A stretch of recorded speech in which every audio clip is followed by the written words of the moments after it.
তারা কি নাকি তাদের একটা অংশ চেয়েছে? আচ্ছা ঠিক আছে, আমার নাম দেখেছি আমি গতকাল যে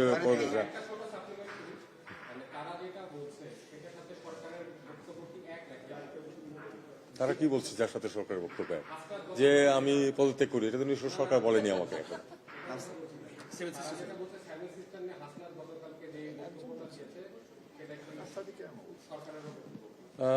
এটা প্রথমেই তো প্রশ্ন হচ্ছে যে হাসনাত কি সরকারের অংশ? সেটা তো সরকারের অংশ না। সরকারের বক্তব্য যদি হতো সেটা হয় আমি বলতাম, আর নয়তো সরকারের যে সর্বোচ্চ অফিস সেখান থেকে বলতে, কাজে এটা অনেকটাই অবান্তর। হ্যাঁ, এই ইস্যু নিয়ে কথাবার্তা হচ্ছে যে আমরা তাদের হাইকমিশনারকে ডেকেছি, এটার ব্যাপারে তাদের কিছু আমরা যা কিছু বলেছি এ নিয়ে তারা গ্রহণ করে, তাদের কিছু দ্বিমত আছে বিষয়ে। একইভাবে আমাদের হাইকমিশনারকেও তারা ডেকেছে। এটা খুব অপ্রত্যাশিত না, সাধারণত এটা ঘটে, একজনকে ডাকলে আরেকজনকে ডাকা হয়। এখানে বিষয়টা হচ্ছে যে যে প্রশ্নটা উনি করেছিলেন যে আসলে এটা কি আমরা অন্য একটা ফেজে প্রবেশ করলাম কিনা, এটা বলা খুব কঠিন যে আরেকটা ফেজ শুরু হলো কিনা। কারণ আমাদের তো এটা বাস্তবতাকে মেনে নেওয়াই ভালো যে আসলে তো ওই সরকারের শুরু থেকে আজকে পর্যন্ত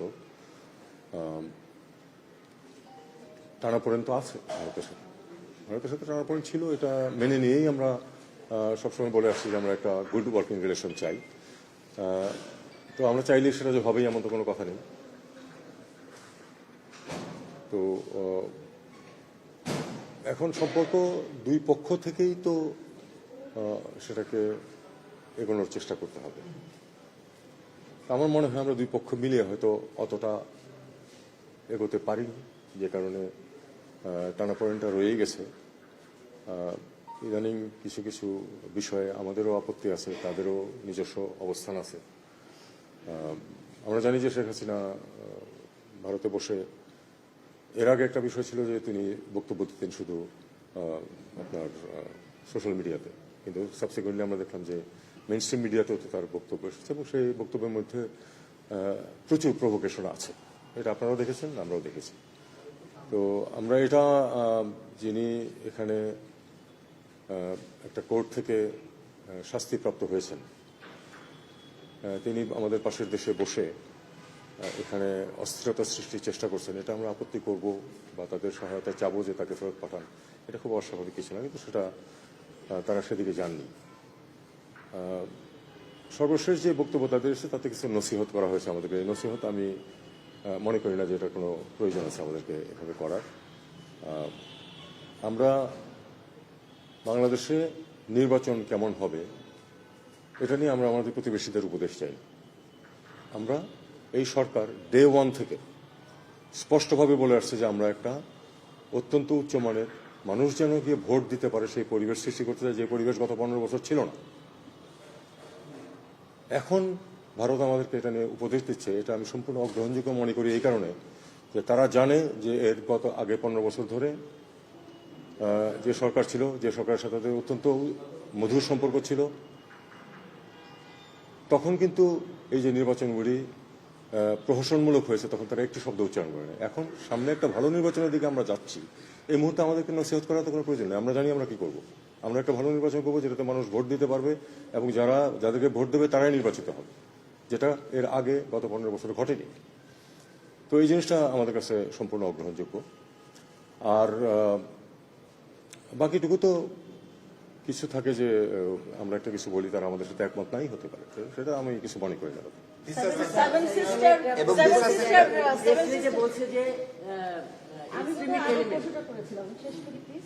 সেভেন সিস্টারের কথা আমার এক কলিগ বলছিলেন যে জুলাই যোদ্ধারা সেভেন সিস্টার বিচ্ছিন্ন করার বিষয়টা বলছে, এবং ভিসা সেন্টার নিয়েও যেটা বলতে চাচ্ছিলাম যে আজকে বন্ধ। ভিসা সেন্টারের বিষয়টা হলো যে আজকে যেহেতু একটি প্রোগ্রাম ছিল, কর্মসূচি ছিল, কাজে সেটা ব্যাপারে তো ভারতীয় যে সেন্ট্রাল অফিসার তারা বন্ধ রাখতে পারে, কারণ তাদেরও তো নিরাপত্তার প্রশ্ন আছে। আমরা নিরাপত্তা যেন বিঘ্নিত না হয় সেটা আমরা চেষ্টা করেছি এবং আমার মনে হয় আমরা সফল হয়েছি।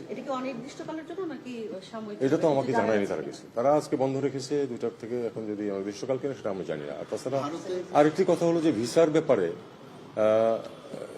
যে কোনো দেশ তাদের সিদ্ধান্ত নিতে পারে, এ ব্যাপারে কিন্তু অন্য দেশের কোনো কিছু সত্যিকার অর্থে তো কোনো কিছু বলার নেই। স্যার, এটার সাথে খুবই রিলেটেড একটা প্রশ্ন। এই টানাপোড়েনের সময় আমরা অনেক দেশকে দেখেছি, ভারত কানাডার ক্ষেত্রেও দেখেছি, যে স্ব দেশে নিজের মিশনকে একটু শ্রিঙ্ক করে, ছোট করে। এরকম কোনো কিছু করার কথা বাংলাদেশ ভাবছে কিনা?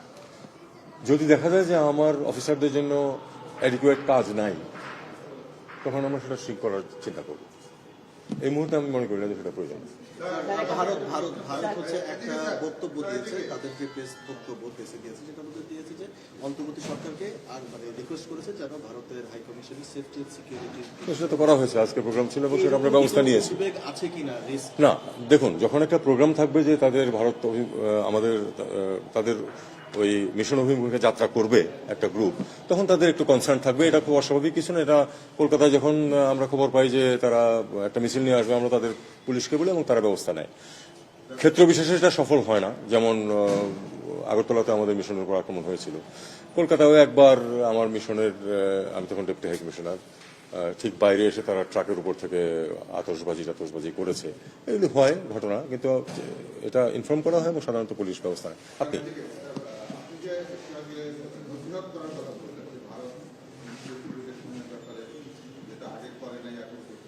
আমরা কিন্তু পাশাপাশি এটাও দেখছি যে অন্য দেশও যেমন যুক্তরাষ্ট্র বা ইউরোপিয়ানদের তারাও কিন্তু এই নির্বাচন, বাংলাদেশের নির্বাচন বিষয়ে এই ধরনের কথা বলছে।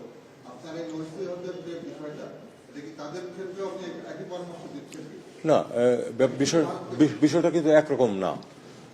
তাদের সাথে আমাদের কিছু যোগাযোগ সবসময় আছে এবং তারা নির্বাচন কমিশনের সাথেও যোগাযোগ আছে, কারণ আমরা চাই যে তারা এখানে পাঠাক, তাদের অবজারভারদেরকে পাঠাক। সেটা কিন্তু এইভাবে স্টেটমেন্ট দিয়ে যে আমাদের অবস্থানটাকে গ্রহণযোগ্য না এই ধরনের কথাবার্তার পাশাপাশি যে বলা যে এই রকম হতে হবে নির্বাচন, এটা এই নসিহত আমরা গ্রহণ করতে পারি না। বিশেষত এই কারণে যে তাদের তো এই সেন্টিমেন্টটা দেখা যায় না গত 15 বছর, হঠাৎ করে এটা কেন চেয়ে উঠলো এখন। আপনি বলছিলেন যে ভারতে বসে সাবেক প্রধানমন্ত্রী শেখ হাসিনা স্টেটমেন্ট দিয়ে তাকে নিয়ে তিনি সাক্ষাৎকার দিচ্ছেন এবং সেটি অব্যাহতভাবে আছে, এবং যেদিন নির্বাচনের তফসিল ঘোষণা করা হচ্ছিল তখন স্টেটমেন্ট দিতে দেখেছি কঠিন সাক্ষাৎকার গেছে। তো এই যে আমরা বারবার বলছি শেখ হাসিনাকে থামানোর জন্য, কিন্তু সেটি হচ্ছে না, সেটা অব্যাহতভাবে আছে। আমরা যেদিন সামন করলাম তারা কাউন্টার করেছে, আজকেও বলছে যে আমাদের যে অভিযোগগুলো আছে সেগুলোর জন্য যথেষ্ট তথ্যপত্র তাদের দেওয়া হয়। এখন পরবর্তী পদক্ষেপ কি হতে পারে শেখ হাসিনাকে থামানোর জন্য? দেখুন, ভারত যদি তাকে থামাতে না চায়, আমরা থামাতে পারবো না। এটা আমাদেরকে বুঝে নিতে হবে আমাদেরকে। আমরা চাইবো যে ভারত তাকে থামাক, যাতে এখানে একটা পরিবেশ সৃষ্টি যেটা হচ্ছে নির্বাচনের জন্য, সেখানে যেন তার ইনসেন্ডিয়ারি বক্তব্য যেগুলি উনি দিচ্ছেন সেটা যাতে কোনো পরিবেশ সৃষ্টি, খারাপ করার মতো কোনো পরিবেশ যাতে সৃষ্টি না হয়, এটা আমরা তাদের কাছে চাইবো। এবং তারা যদি সেটা করেন তাহলে সেটাকে আমরা একটা ভালো পজিটিভ পদক্ষেপ হিসেবে নেব। না করলে তো আমি তাকে জোর করতে পারবো না। স্যার, আমার একটা প্রশ্ন ছিল, স্যার, যেটা মানে প্রেস রিলিজে যদি আমার ভুল না হয়, তারা বলেছে যে এক্সট্রিমিস্ট এলিমেন্ট এখানে একটা ফলস নেগেটিভ তৈরি করার চেষ্টা করছে। এই আসলে এই এক্সট্রিমিস্ট এলিমেন্ট কারা, আপনারা এই ব্যাপারে কি বলবেন? আর হাসনাত আব্দুল্লাহ বলেছে যে সার্বভৌমত্বকে যারা বিশ্বাস করে না তাদের আশ্রয় দিলে আমরা এখানে বিচ্ছিন্নবাদীদের আশ্রয় দেবো, এই বক্তব্যটা কি বলছেন এটার সাথে রিলেট? বাংলাদেশ কোনো সন্ত্রাসবাদে বিশ্বাস করে না, এটা আপনারা জানেন। আমাদের একটা নীতি আছে এই ব্যাপারে সরকারের, এবং আমরা কোনো বিচ্ছিন্নতাবাদীদেরকে আমাদের ভূমিতে আশ্রয় দেব, অবশ্যই এটা সরকার করবে না, এবং আমি অনুমান করি যে বাংলাদেশে কোনো সরকারই করবে না। এটা একজন অ্যাক্টিভিস্ট রাজনীতি করেন, উনি বলতে পারেন, কিন্তু সেটা সরকারের অবস্থান অবশ্যই সেটা না। আমি জানতে চাচ্ছিলাম, যেটা আমি বলছিলাম যে ভারতের প্রধানমন্ত্রী তিনি গতকাল বাংলাদেশের বিজয় দিবসে একটি টুইট করেছে যেখানে বাংলাদেশ উল্লেখ ছিল না, সেই প্রসঙ্গটি আপনি বলেননি? এটা অনেকদিন থেকে আমি ভারতে পোস্টেড ছিলাম, আপনারা জানেন, দীর্ঘদিন। তারা সবসময় এই মুক্তিযুদ্ধে আমাদের ভূমিকাটাকে খাটো করে দেখানোর চেষ্টা করে, এবং তারা এটাকে কলকাতায় যেমন এটাকে ওই অন্যভাবে পালন করে, তাদের ওই যে ইস্টার্ন কমান্ড দিবস হিসাবে পালন করে। কারণ তারা তা মনে করে যে তারা যুদ্ধ করে তাদের সেনাবাহিনী বিজয় অর্জন করেছে।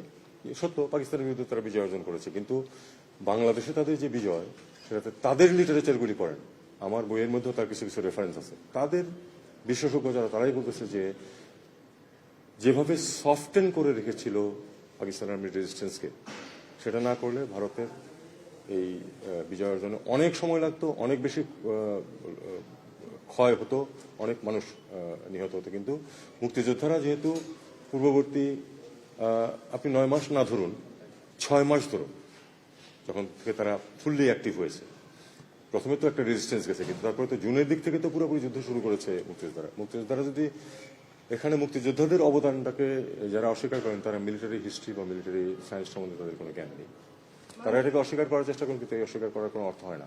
মুক্তিযোদ্ধাদের সহায়তা ছাড়া তারা এই বিজয় অর্জন করতে পারতেন না।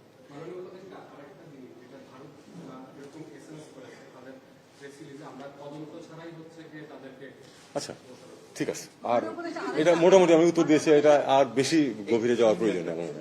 জনাব তারেক রহমান 25 তারিখে আসবেন, এরকম একটা সংবাদ আমরা পাচ্ছি। জি, উনি কি অফিসিয়ালি ট্রাভেল ডকুমেন্ট চেয়েছেন কিনা?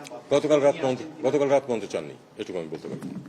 ঠিক আছে, ইউরোপীয় ইউনিয়ন অবজারভেশন টিম পাঠাচ্ছে মিশনে। এটা মানে অফিসিয়ালি আমরা চেয়েছি এবং তারা পাঠাচ্ছে। ডেভেলপমেন্টটা কবে হবে? এটা নিয়ে আপনাদের কথা বলতে হবে এই নির্বাচন কমিশনের সাথে। তারা যখনই আসুক, আমরা দেখুন, নির্বাচন অবজারভারদের ব্যাপারে কিন্তু আমরা সবসময় একটা নীতি ফলো করে আসছি, সেটা হলো যে তারা যেটুকু সহায়তা চাবে সরকার ততটুকু করবে, গায়ে পড়ে আমরা কোনো সহায়তা করতে যাবো না, কারণ তাহলে সেটা ইন্টারফারেন্সের তুল্য হতে পারে। আমরা এখনো সেই নীতিতেই বিশ্বাসী। তারা আসবে, আমরা তাদের আশাটা ফ্যাসিলিটেট করব এবং তারপরে তারা তাদের কাজ যাতে করতে পারে, যাতে নিরাপদ থাকে, সেটুকু সরকার ব্যবস্থা করবে, বাকিটুকু তারা তাদের কাজ তাদের মতো করে করবে। ধন্যবাদ। তারেক রহমান যদি পাসপোর্ট নিয়ে আসে, সেটা কি হাই কমিশন বা বাংলাদেশ সরকার জানবে কিনা? অবশ্যই জানবে, কারণ পাসপোর্ট, ওনার আগের পাসপোর্ট তো এক্সপায়ার করে গেছে, কাজে তাকে অবশ্যই কোনো না কোনো ডকুমেন্ট নিয়ে আসতে হবে, সেই ডকুমেন্ট আমাদের মিশন ইস্যু করবে। Thank you.